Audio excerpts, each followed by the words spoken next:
creativity and entrepreneurship go hand in hand. And today I have the pleasure of bringing on somebody, introducing you to somebody who is helping young people bring out their creativity and become champions. And she is changing lives. Today I have from Studio T Dance Academy, I have Tamaira Sandifer, also known as Miss T. How are you? That's right. I'm wonderful. And actually, we are Studio T Arts and Entertainment now. We were Studio T Urban Dance Academy, but because of all the different programs that we added, we had to change our name because we'd grown so much. Because who we are then didn't encompass everything we're doing now. So it's Arts Academy. Arts and Entertainment. Arts and Entertainment. Mm-hmm. Thank you for making sure that we're... Okay, so I want to know about the organization. Why don't we start there? Maybe an overview of the organization. I've been inspired by seeing the work that you've done, and I knew I had to help share the story for the rest of Sacramento, anybody who might not know you. So give us an overview of the organization. Okay, so we started really in 2000, but we were officially established in 2005. We started just by doing hip hop and working with young people, you know, at parks, community centers, churches, anywhere where we could gather safely with the kids. We had a lot of kids, a lot of Bay Area natives, that our kids were getting involved in some negative things, and it was so readily accessible for them that we knew that we could, if we could give them a positive alternative, it would help them not only to be able to kind of release some of the emotional stuff that they're challenged by, but also develop career paths. So we started teaching hip hop dance. That's still one of our main things that we do. And in doing that, we started seeing that our kids and our parents in our communities, they needed more than just a dance class. So we evolved from just teaching dance to offering things like basic needs. We had a lot of families that had the hard decision to make between do we get hygiene items or do we pay our electricity bill? And maybe I'll start. I'll stop for a second here just to make sure that we. Who are you helping, and where did it begin? Well, it began really here in Sacramento, and we're helping.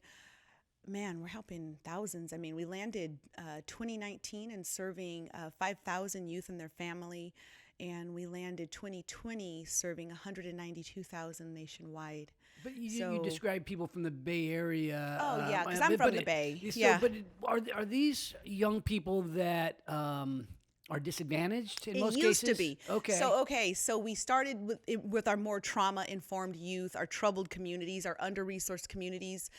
Definitely did that because I figured, you know, I was one of those kids. So if we could give them just the tools and some resources, it could kind of level the playing field for them again. So that has definitely been my concentration. But as a result of COVID, a lot of kids became disadvantaged.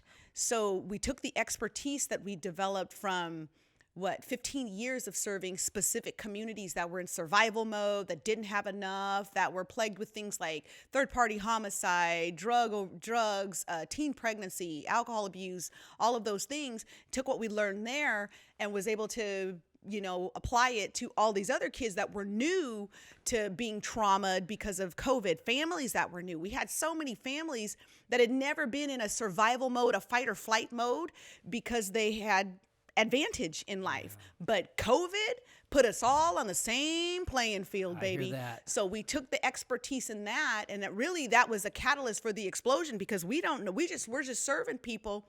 We didn't know that we were building a recipe that would help thousands of people during an international pandemic. We didn't know that.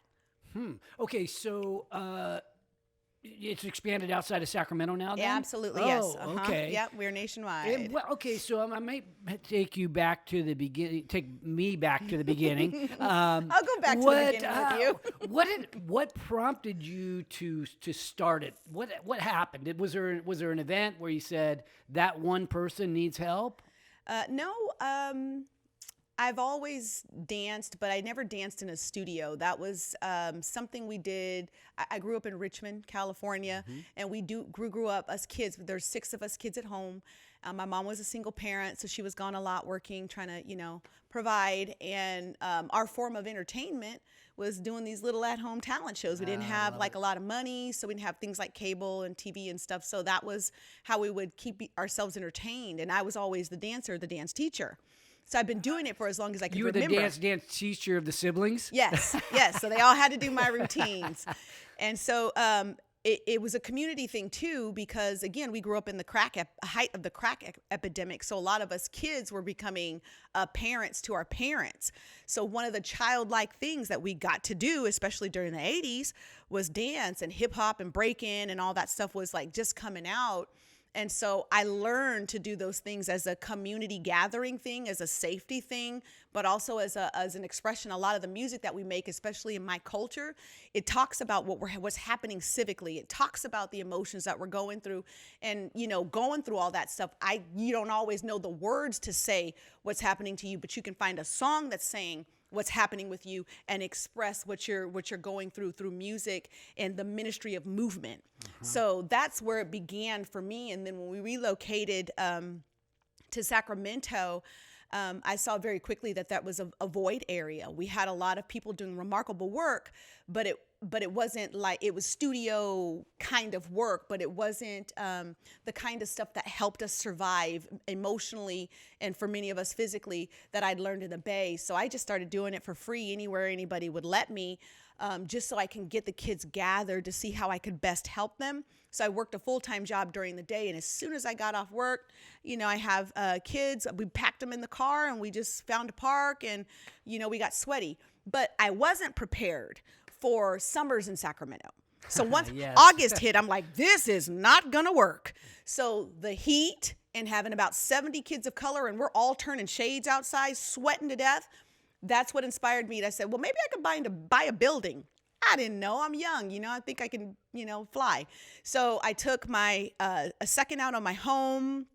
I took my 401k. I took my savings, and I bought a building, and that's how Studio T Urban Dance Academy was birthed. Wow. Okay, so if we come into Studio T Dance Academy in Sacramento today, what will we see? Describe the experience, and what are my options? Okay, so your options are aplenty, and it's not a singular space anymore. So one of the things that we did in 2013 is that we realized very quickly that we could only serve the kids, because I had a building. We could only serve the kids that could get to us, and that wasn't the easiest thing for the kind of kids we wanted to serve. So I closed my regular brick and mortar, and I started installing my program as after-school enrichment in schools. So we started building relationships with school districts. So what you'll see today as far as dance and our media services, our family management services, you'll see a lot of that happening right through the schools. You'll see a lot of that happening in community centers. We're in every single major community, every single city district, county, and that's not just here in Sacramento. We have programs in Elk Grove, Rancho Cordova, San Diego. We'll be starting in January, and then virtually we are totally across the country nationally, and that we're able to, that was because of COVID. So everything we did, we started to make media around it. So whenever I would teach a class, whenever I would do one of our programs like business management, we call it Side Hustle Academy. Whenever I would do anything, my kids would capture it, we'd package it, we'd upload it, and we'd share it. So what you'll find today is you'll find 6 major facets of the program, one of which is still Studio T Urban Dance Academy. That's still our biggest net for young people because of its social relevancy and its cultural relevancy. Everybody took to TikTok with a dance during COVID. So we became extremely popular. We were popular before, but we became ridiculously popular afterwards. Because your students are so good, they post something on TikTok and it causes the studio to go viral to a certain extent. Well, it does that for the individual, but then we had a lot of people that weren't necessarily dancers who wanted to be able to be a part of that community because everybody was forced into the digital realm as a part of their social community. So it stopped being the face-to-face and hand-to-hand, but what are you posting and what are you commenting and who's trending? So everybody kind of wanted to do, well, what's the new dance trend or what's the new dance challenge? So again, we had to start teaching people how to do that, and it wasn't just just your everyday people that, oh, I'm a dancer. No, it was like, you know, your cousin's mom who was cooking in the kitchen while she's doing this stuff at the same time. And now all of a sudden she's got hundreds of thousands of views and now everybody wants to buy her pies. So it became that thing during COVID. So Studio T Urban Dance Academy is still one of our #1 programs and products. Okay. And then Studio T, our media production team.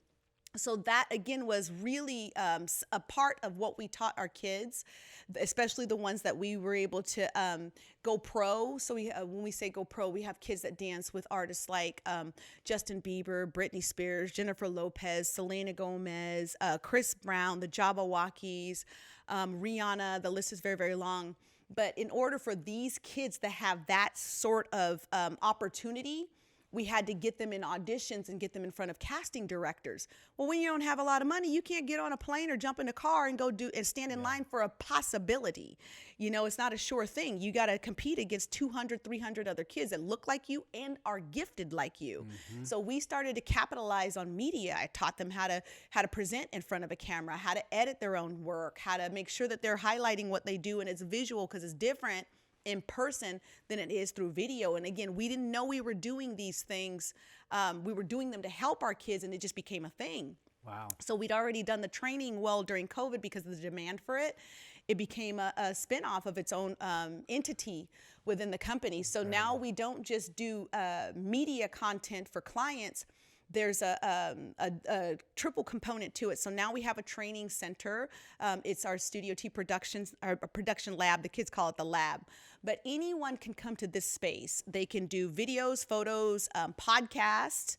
It's all in-house. And if you walk in the space, every single room has a different feature. So essentially, you could come in and get a good month's worth of content standing in front of any one of the walls in any 4 of the rooms and produce enough stuff to satisfy your digital needs for a month easily. And it also has a training component. So our students are the ones that help with capture.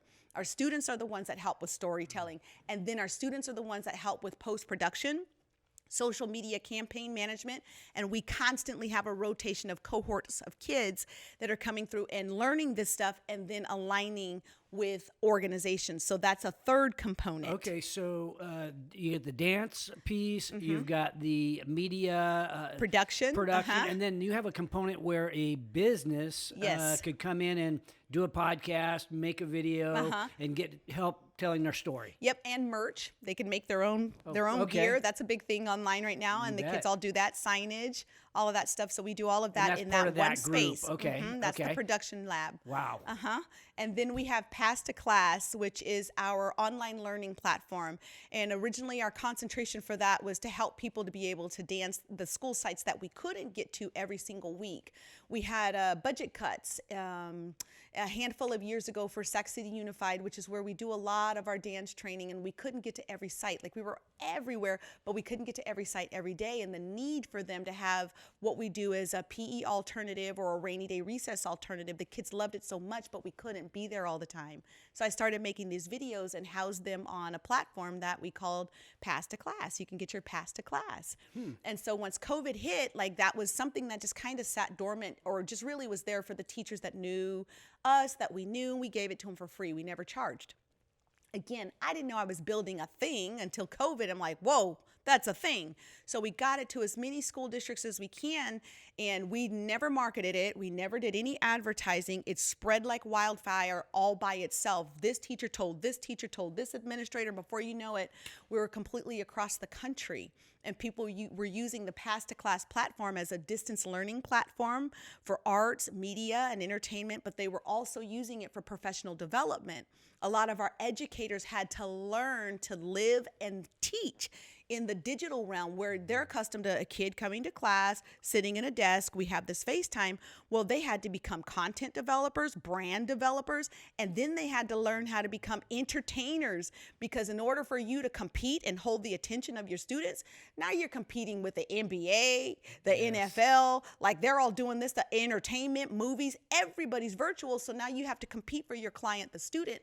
So that education happened through our Pass to Class platform. Okay, so is the client in that case the school? Or The is school, it the teacher? school districts. School district, okay. The teachers and the students and families. So what we started also adding to the Pass to Class platform was, when they shut down the schools, our parents became full-time parents. They also became teachers' aides. They also became PE teachers. They also became family managers. They also became budgeters. And a lot of this stuff happens through these extra services that you get through traditional realms like a school system. Well, what happens when that's completely cut off from you? So our parents had to be educated in a number of ways. Not that they were ignorant, it just was all new. It's new to all of us. And a lot of our families went into what we called a pressure cooker. So our CPS cases went up. Our domestic violence cases went up. Our homicides went up. Like everything went up because of the amount of pressure that everybody and the uncertainty, and everybody was in survival mode.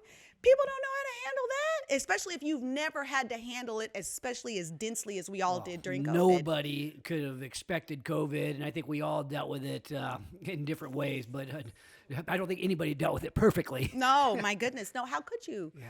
Like nobody knew what we were fighting with, and then nobody knew what the potentials are on the other side of this.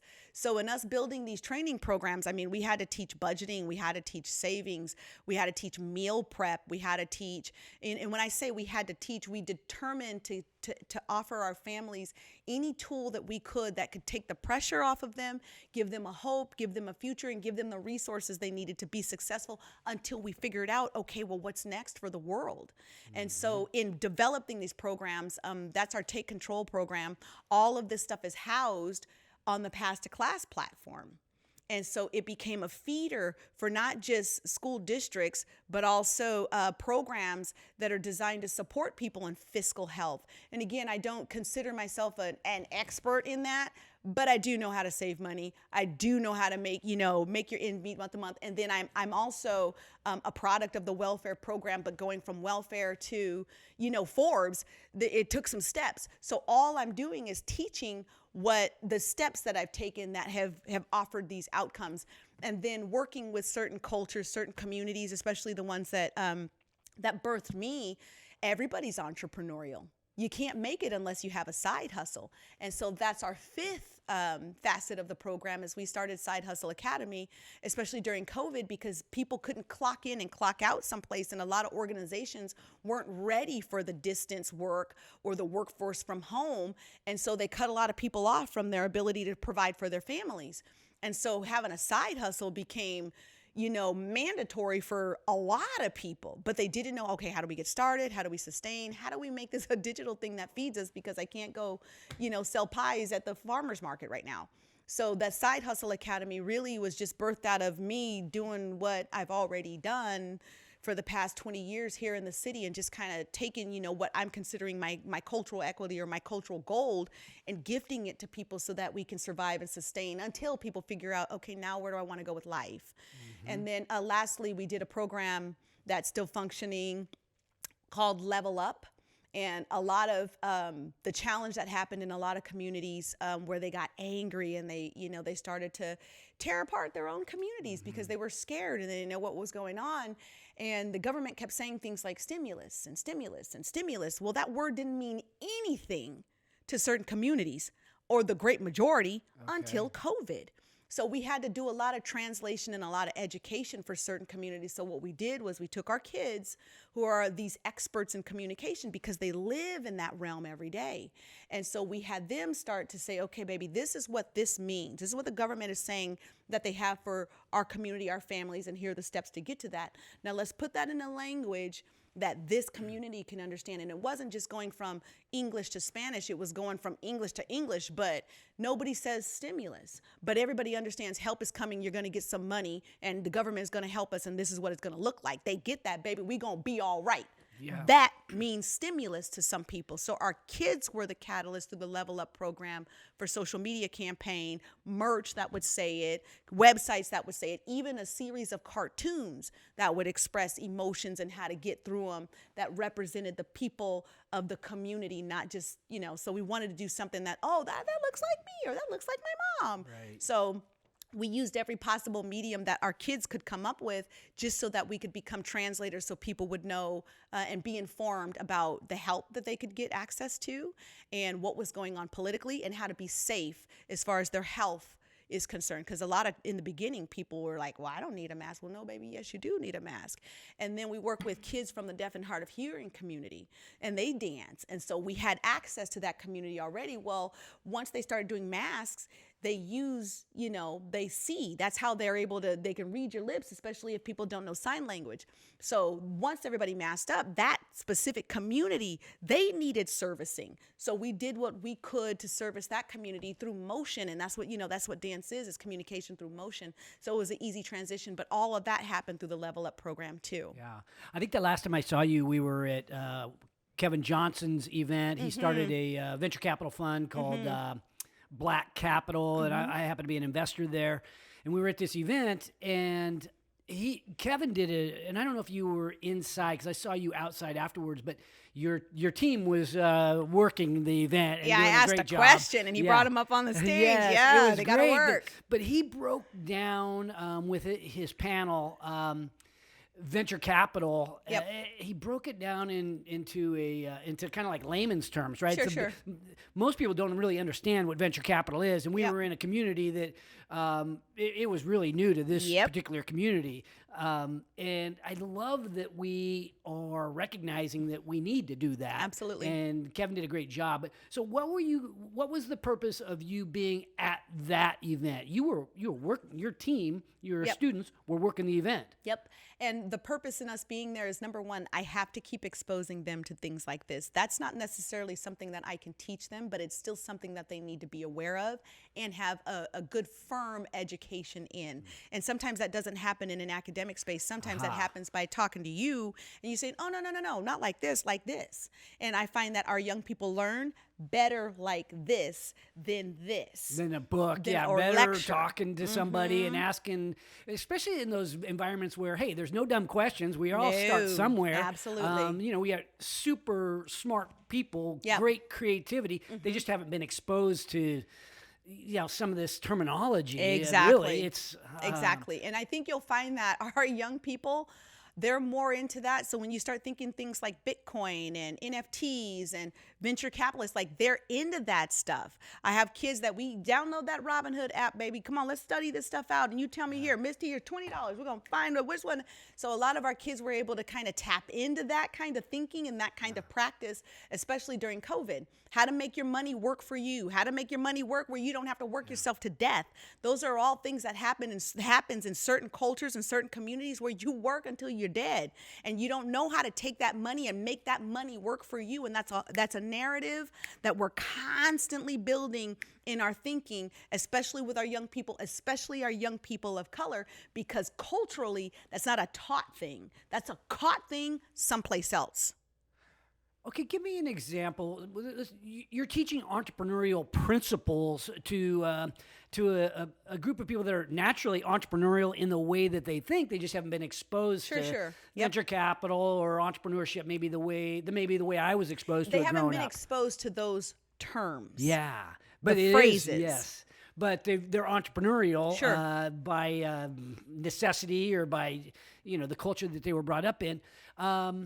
So give me a success story that someone would from the outside would say, "Wow, that happened and it began there." Sure. Okay, so I have a couple. Okay. But I'll give you one. A young lady that's here with us today. She came to us when she was 12. She's from a single parent family. One of her parents, had a challenge, and the parents separated.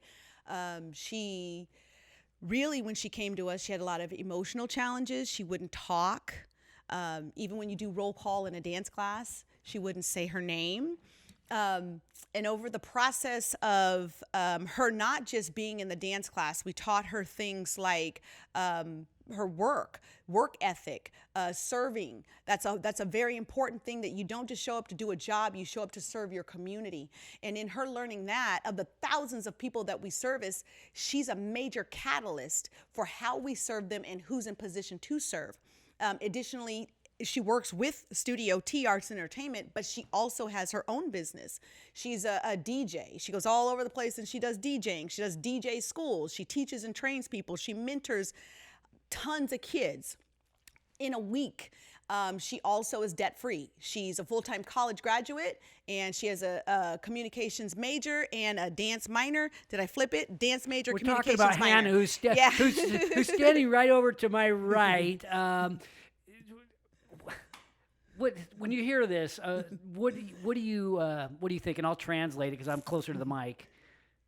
Are you? Well, I'm very grateful for the opportunity, and Misty has brought me like every step along the way with her, so that I can learn what she's learned and apply it to my life. I hear gratitude in that Yeah. voice, and you obviously describe her story with a lot of pride. Yeah. And who wouldn't?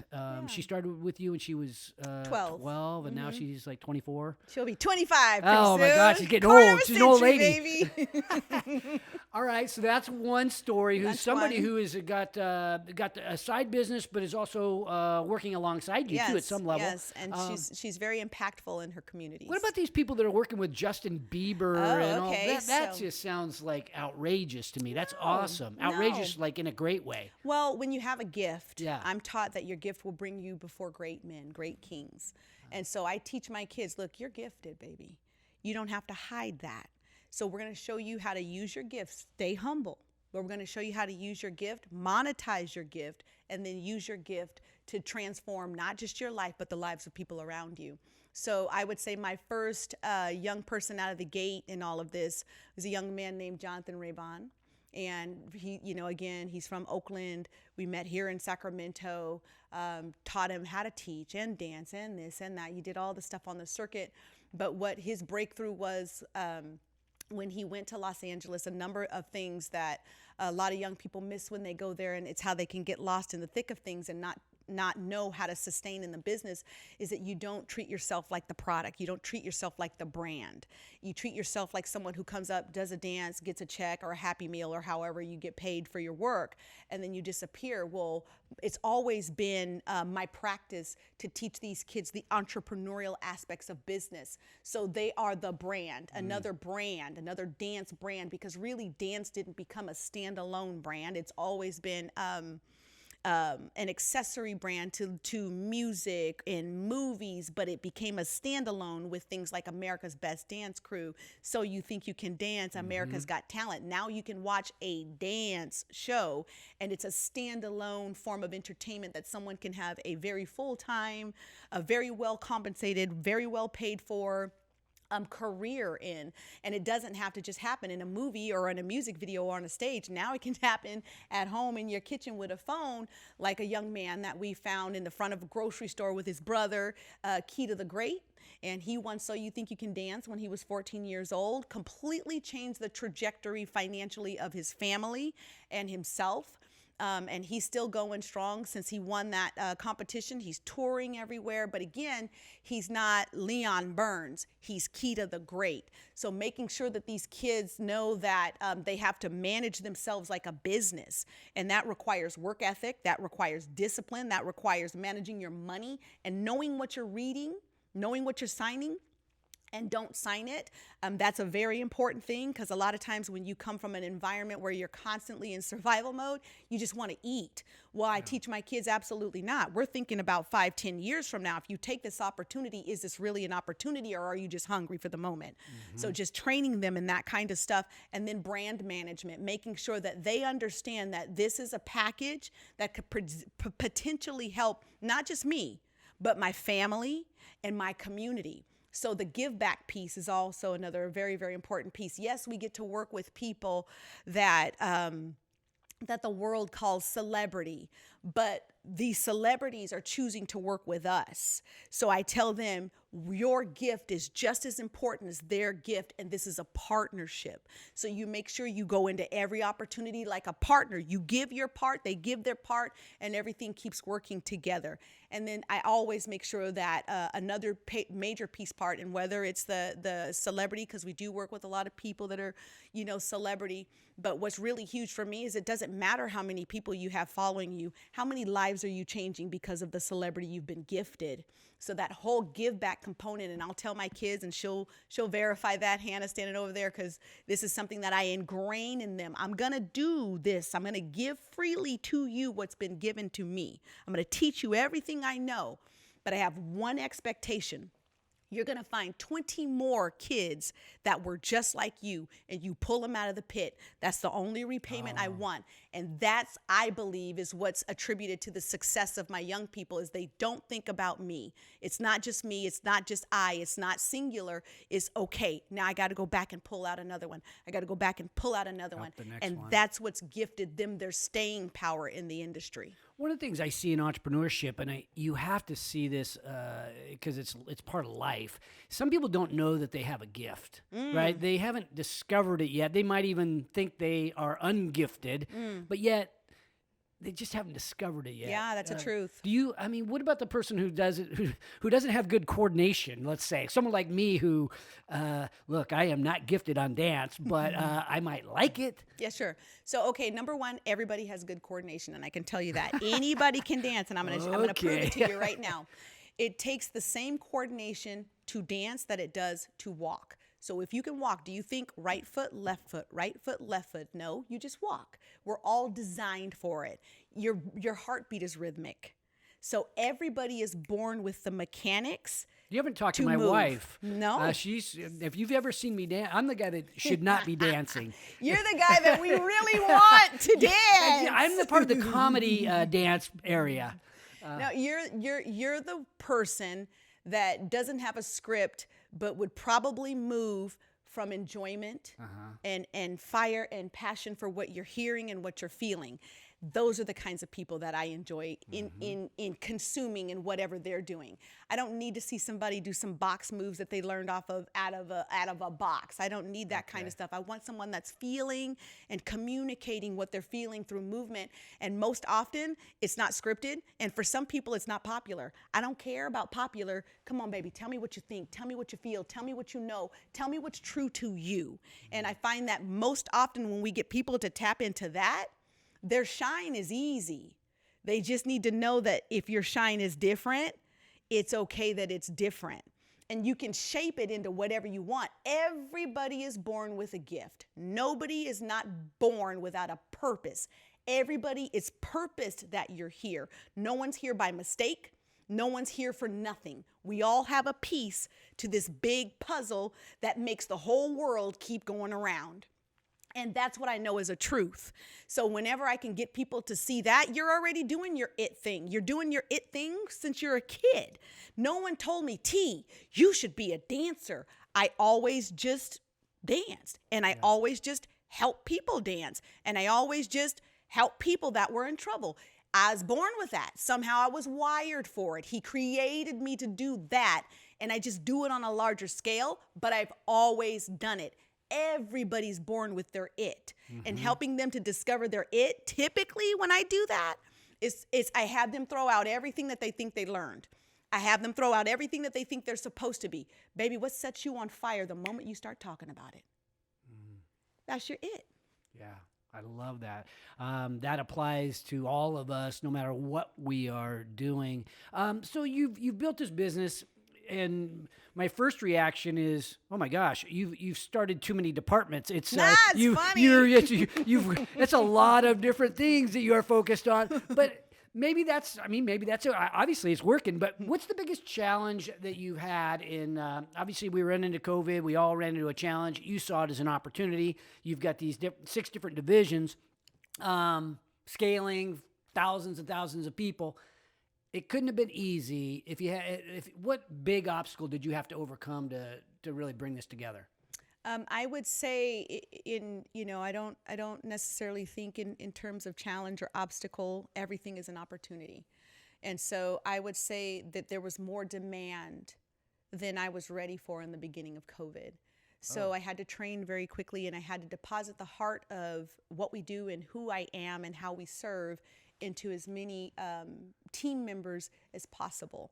And so in doing that, I can honestly tell you, I wouldn't say, wow, we did a great job at developing a training program that built the infrastructure, which is really superb. I didn't do that. We scrambled like everybody else Yes. scrambled. And I spent a lot of time. We had meals together. We read inspirational books together. We prayed a lot because there was no, this is the textbook answer with how to handle this, because we'd never been there before. So there was a lot of inspiration that came through prayer and creativity. Like, okay, let's try it. Oh, okay, let's buy that. Okay, so you go this way and do this, and I'll go this way and do this, and we'll come back and compare notes. But that happened every day. And before you knew it, we built a team of people that were innovative, that there was no box. Like we couldn't function in a box of do it this way.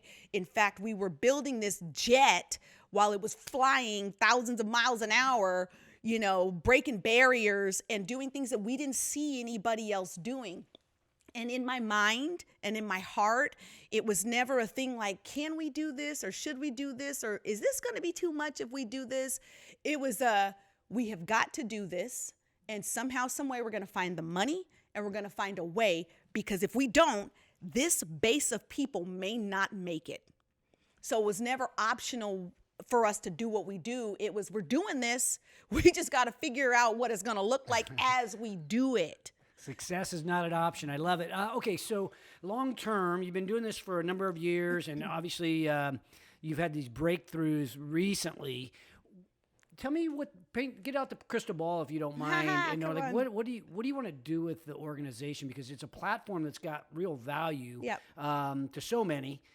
Does it continue to expand? Absolutely, yes. So we've taken what we've done here in the city of Sacramento, which we call our incubator. This is where we skinned our knees, we skinned our elbows, we hit our head, we fell off the bike, got back on. Ooh, we don't have training wheels now. Yeah, it has a motor. We're going faster. Bring it on, baby. So our city has been a tremendous incubator for us, and it's been a tremendous support for us. Organizations through the city, through like you guys, you don't know how much you inspired me years ago. Monique brought me here for the first time, and I'm like, this guy does what? I want to do that. So we have a podcast room now. I love it. So just so you know, like I learn from people like you here in the city. And then what we are doing going forward is we're taking, we got the Big Mac recipe now. Mm-hmm. Now we have to spread it. Mm-hmm. So we're going into other cities and we're building the same thing, using the same recipe that's getting these quality results. And we're making sure that more than just this location has access to it because of the great need for it. So that's number one. And number two is I'm doing as much as we can, as fast as we can, to teach other people to become what we've become. It's great that we're doing what we're doing, but the demand is too much for one organization. There has to be more of us doing good and doing good work. So I do a lot of coaching, a lot of training. Again, that's what we did in COVID that worked, so that I can get other organizations so they're not just stable and sustaining, but they're thriving, and then they're lending their greatness to other people, so that we're constantly doing this pull-up thing that's making the transformative work happen in different communities and different cities. So the expansion's already begun. And I think, sometimes, you go to bed at night and you hear people say things like, how are you going to do all this? And are you sure you should be doing that? And again, it takes me back to, I remember who I was. I'll never forget who I was. And I'll never forget the T that came to me and said, look, I'm going to hold your hand. I'm going to help you do this. And you're going to make a difference. I believe in you. I see you. So my heart's desire is, if I can be that to as many people as possible so that they can have this same outcome, that's my life work. It's not my job. It's why I'm here. And so I make sure that I'm true to who I am and to my purpose in breathing. Wow. Okay, Hannah, I threw out to you to come up with a question that would stump Miss T. This is your last chance. This is going to be one of the last questions of the day. Did you come up with something, or you want me to continue to roll?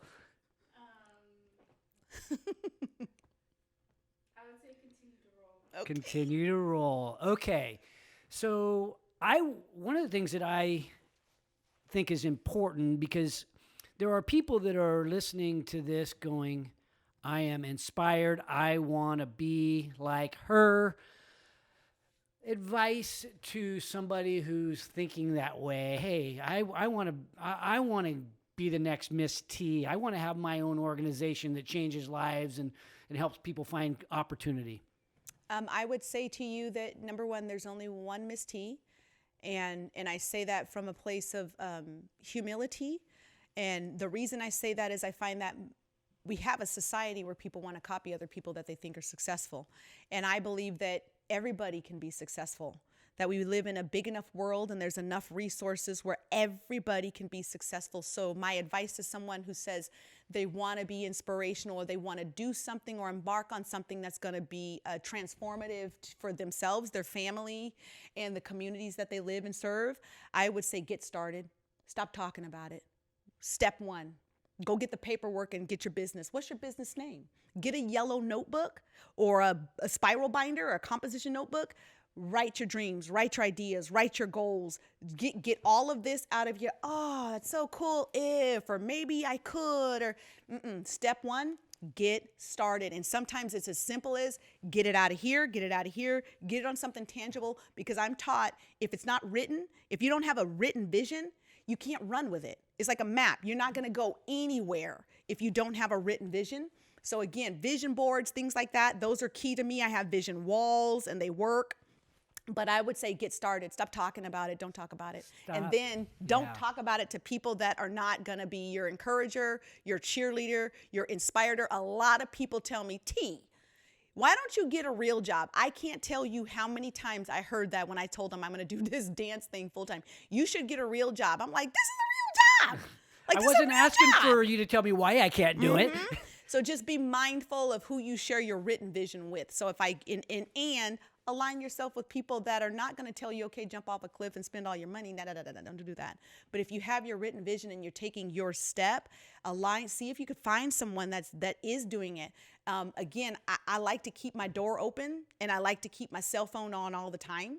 So I'm one of those people with Miss T. I took my step. What about this? What about that? And I don't get this. And this is something you can ask any one of, anybody that's on my team. It's constant because of what I've experienced, what people call my cultural equity, the failures. And I tell you, I've had failures. This is not my first company. This is my fourth company.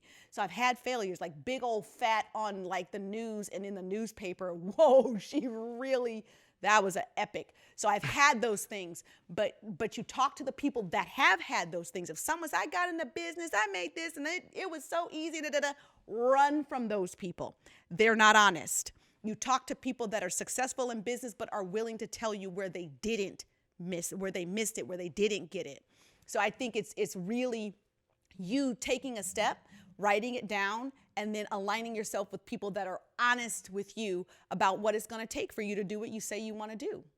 Take a step, write it down, put the right people in your life. Miss T, thank you for what you do for society, for our community, for this hometown that I love. But thanks for sharing the story today on the show. I really appreciate it. My pleasure. Thank you for having me. Seriously, you are definitely somebody that I take lots of notes off of. So thank you very much for letting me come here and talk and just doing what you do. I know that, whenever I can align with people that are like-hearted, like-minded, and servants, it makes all the difference in me having a refresher and being able to hit the ground running again. So thank you. Thank you. Thanks for watching today's show. My goal for every episode is that you find a takeaway, something tangible you can use in your business today.